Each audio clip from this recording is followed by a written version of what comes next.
Hello and welcome back to another How to Blow. Today I'm going to talk about camshaft timing belt quickly.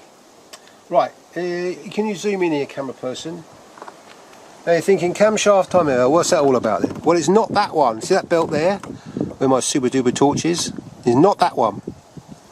Right, that is just for the alternator, the air conditioning and the power steering, I think. So I'll show you more. The camshaft timing belt is in there underneath this lot.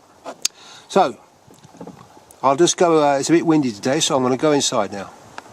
Okay, right, we're indoors now, out of the wind. I don't think the microphone works too well out there, too much windy noise. Anyway, camshaft timing belt. It's a Renault 1.5 diesel. Right, now you've got to get this thing changed regularly. Have a look in the service manual. I left mine a bit too late. It was the 5 years after I did the first one, because I had the car nearly new. 5 years was the first one, 7 years was the second one, which was a bit late. But you'll have to look in the manual and find out exactly when this belt should be changed, because opinions differ. So, get it from a horse's mouth, in other words, Renault.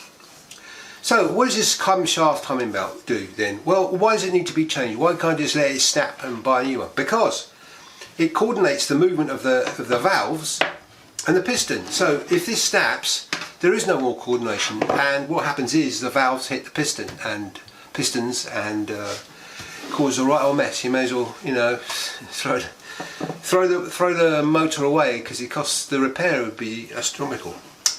So this is not cheap to do, I don't think, really.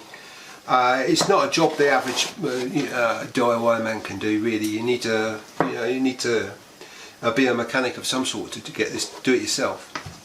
Anyway, right, so this the car's done 236,000 kilometers or something, so I've just had this changed for the second time.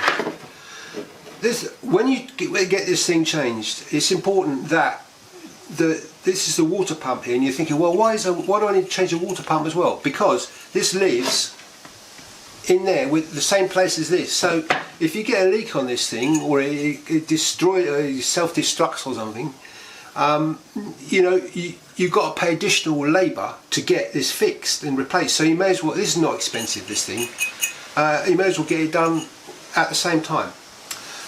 This is the Cambelt tensioner pulley thing. It looks alright, but you've got to get that changed as well, because that's done the same miles as the belt has. Okay, the belt, now you think, well, looks alright to me, doesn't it?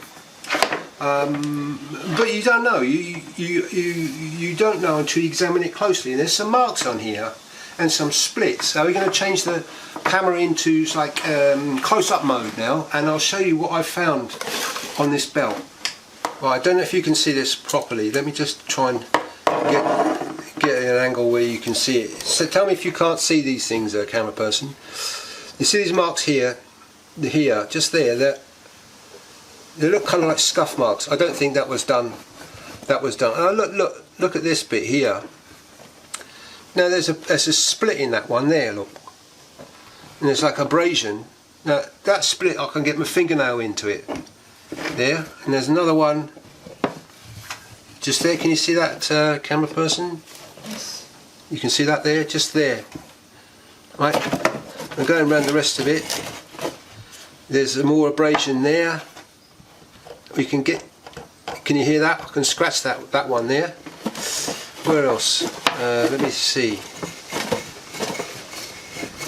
I think the rest of the belt was. That's the only two places where I can see it. Well,